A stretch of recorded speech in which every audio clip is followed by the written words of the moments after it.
Elimination జరిగిందో లేదో అప్పుడే సీక్రెట్ రూమ్ అంటూ మరో కంటెస్టెంట్ని వైల్డ్ కార్డ్ ఎంట్రీ ద్వారా బిగ్ బాస్ హౌస్లోకి ఎంట్రీ చేసేశారు హోస్ట్ నాగార్జున గారు.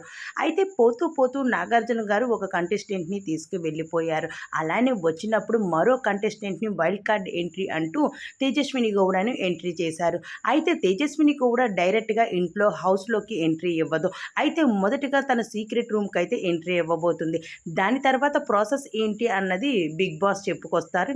తేజస్విని కూడా తన సీక్రెట్ రూమ్లోకి వెళ్ళేటప్పుడు తన చేతిలో ఒక బాక్స్ కనిపిస్తూ ఉంది. ఆ బాక్స్లో ఒక వస్తువు ఉంది. అదేంటి అన్నది సీక్రెట్ రూమ్ నుండి బిగ్ బాస్ హౌస్లోకి ఎంట్రీ ఇచ్చాక అప్పుడు చూపిస్తారు బిగ్ బాస్. అయితే అప్పటి వరకు ఆ బాక్స్ని అలానే ఉంచమని హోస్ట్ నాగార్జున గారు తేజస్విని గౌడకి చెప్పడం జరిగింది. ఆ బాక్స్లో అసలు ఏముంది అంటారా? అయితే తేజస్విని గౌడ తనకంటూ ఆ బిగ్ బాస్ హౌస్లో ఎవరు నచ్చుతారో వాళ్ళ చేతికి ఇచ్చాక చెప్తారు.